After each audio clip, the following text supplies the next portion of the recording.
Let me tell you something, there's no nobility in poverty. I've been a poor man and I've been a rich man, and I choose rich every time. We're here, Jordan. We're working our butts off towards financial freedom, but how can we measure whether we're making that dream a reality? What needs to be done between now and that magical financial freedom date? Everyone loves a good checklist, a set of actionable steps that can be ticked off once complete. With each small accomplishment, you're a step closer to achieving your wider goal. That's why we've compiled for you this checklist for financial freedom. Let's check it out.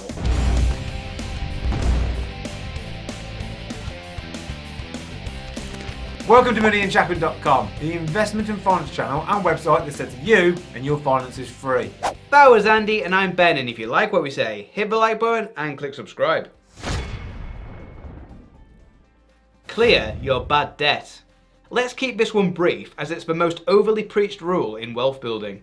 The borrower is slave to the lender. We're not religious, but this is a valuable lesson straight from the Bible. If you are indebted, then you have an obligation to the lender to pay it back, plus interest. Bad debt includes short-term loans, overdrafts and credit cards with a high interest rate. However, we draw the line at paying down all debt right now, because good debt is a tool that when used correctly can set you free. This is low interest, long-term debt like mortgages and UK student loans. We agree that the borrower is the slave to the lender, but we also acknowledge that most people will be a slave to money until they become financially free, which sadly is at old age retirement for most people, as they are bailed out by state pensions. We ourselves hope to become financially free in our 30s, but until then, we are money slaves. Therefore, while we are enslaved, we will utilise good debt to help us achieve freedom faster. Good debt can be cleared later if you wish. Checklist action point. If you've paid off all your bad debts, give yourself a tick. Maximise savings per month, SPM. The most important aspect of wealth building for financial freedom is your savings per month. In the short to medium term, the amount you can save is more important than your return on investment. Your return on investment becomes the key factor later when your pot begins to swell. As an illustration, an 8% return on a 10 grand pot is just £800, but 8% on a 300 grand pot is £24,000. This goal can be broken down into multiple smaller goals which can be ticked off as you progress. Save £100 a month, save £300 a month, save £800 a month, and so on. If you're happy that your level of SPMs will get you to your endgame, tick it off the list. For most people who have predictable incomes from a job, and if you're budgeting correctly, then you should be able to save roughly the same amount each and every month. If you're wondering how on earth this can be achieved when you have things like Christmas or an annual holiday in some months, then you might get something from watching this video on budgeting, linked to in the video description below. Although we call it savings per month, a more appropriate name would be investments per month. Any financial freedom or retirement money, or indeed any long-term savings, should be invested. If you save in cash, you are likely never going to achieve freedom because inflation would decimate the pot. Secondly, it would be extremely difficult to build wealth based on your work alone. The compounding effect of money invested will supercharge your wealth building ability. Master investing. This leads us nicely into the next goal, which is to master investing. If you're new to investing or don't have any interest in the subject, then don't worry. This might even be an advantage for you. Constant meddling and trying to beat the market are usually the reasons why people suck at investing. We ourselves are aware of this and are conscious that our own involvement could damage us. Hence why the vast majority of our investments follow our strict rules-based approach, which you can follow or use as inspiration. We both invest into what we call the ultimate portfolio. It's a portfolio consisting of 5 funds getting positions in stocks from both developed and emerging economies, and also adds in smaller companies as they tend to grow faster. The portfolio is finished off with some gold and silver to hedge against economic disaster. Rather than repeat what we've previously said, it would be better to check out the video linked down below. We love this portfolio because it allows us to invest with conviction. We don't need to worry about short-term crashes in the market because it tracks a series of indexes that are essentially tracking global prosperity. If mastering your own portfolio seems to be too daunting or you really can't be bothered, then as an alternative, check out robo-investing. Robo-investors quiz you and then build a suitable portfolio for you on your behalf. One platform we've tried and tested and were really impressed with was Nutmeg. They even have a great welcome offer for customers who use our link. Use the link on the Money Unshackled offers page and you'll get 6 months with no management fees. Whether you go down the robo-investing route or build your own portfolio, make sure you invest every month indiscriminately. It's what's known as pound cost averaging. The idea is that by investing regularly, some months you will happen to buy when stock markets are expensive, and other times you will happen to buy when they're cheap. By buying consistently, these highs and lows are averaged out. And to tick this checkbox, you need to be able to say with conviction that you can ignore the news. Every year there is a major event that screams, panic, sell your investments. But doing so would cost you dearly. For as far back as the data goes, we have seen stock markets continue to climb upwards over the long term. Selling and trying to time your re-entry is an awful idea.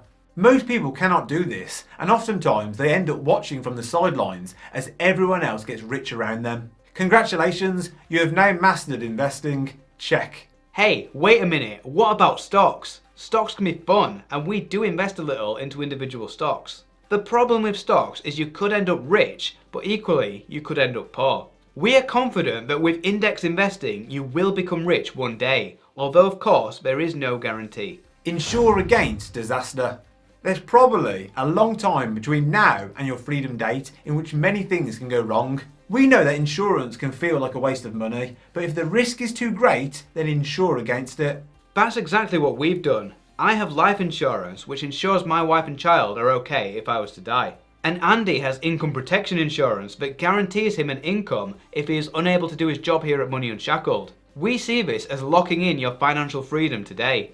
With insurance, it's best to speak to an expert, and we've tried and tested Assured Futures who specialise in the field. If you are considering insuring against disaster, then get a quote. Peace of mind is a lot cheaper than you think. The link to the specific page is in the video description. Establish multiple streams of income. Ideally, this would be to establish multiple streams of passive income. This should definitely be a longer term goal, but more imminently, you need to establish any streams of income that you can. Each income stream needs to be sizable enough that it makes a meaningful contribution to your monthly income. Having one stream that provides 99% of your income and another just 1% doesn't give you enough diversification in your income sources. Your first target, for example, might be to establish 2 income streams of at least £500 each. One of these could be through matched betting, which can be easily done in your spare time to earn £500 or more. There's a link below to our simple guide on how to do this. The next goal might be to establish 4 income streams of at least £600 each. We have built a business with over 20 income streams and counting, which ensures that the loss of any one stream wouldn't put us on the streets. Most people have one income source, which is their job. Having one source of income makes you a slave to your job master. They know that you are dependent on their crumbs, and that is all you will ever get. Do you have an adequate number of backup income streams? If so, check this one off the list. Be prepared for the unexpected. No matter how much you plan, life will throw some curveballs. Maybe an unexpected breakup will shatter your finances, or you underestimated the cost of having a child, or maybe a contagious disease will devastate the economy. Whether the next curveball is specific to you or a wider event, you need to be prepared for it. You'll never predict exactly what the next problem will be, but if your finances are in a good shape, then you will survive it. In part, this means you will have built up an emergency fund that will see you through. If you've built up a substantial emergency fund that will see you through a few months of hardship, then feel free to tick this one off the list too. Diversify your skills.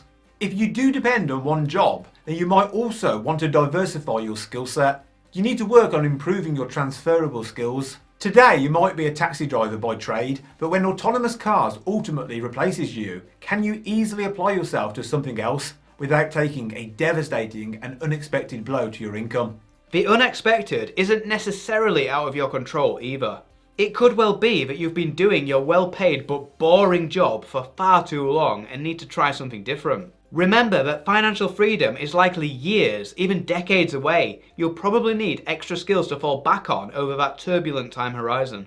Tick this off your checklist if you've learned something new and useful that can be drawn on in the future, like a second language or computer programming. Having a diversified skill set means you don't have to feel like you have to stay in a high-stress job, even if it means financial freedom is more quickly achievable. Going from a lawyer to an entry-level job as a website designer is likely to begin with a huge pay cut. Although in the short term this will harm your financial freedom plans, it's better to do something you enjoy. No matter how much you want financial freedom, if you're waking up in a bad mood for too many days in a row, then something needs to change. It could well be that you're trying to save too much per month, in which case loosen up the budget and retire a little later than originally planned. At least you'll have fun on the way. Question of the day: what are your significant income streams? Let us know in the comments below. Thanks for watching. On this channel we'll talk a lot about personal finance, investing and all things money. And if you want to see more great content, please click the subscribe button below. This is moneyunshackled.com. See you next time.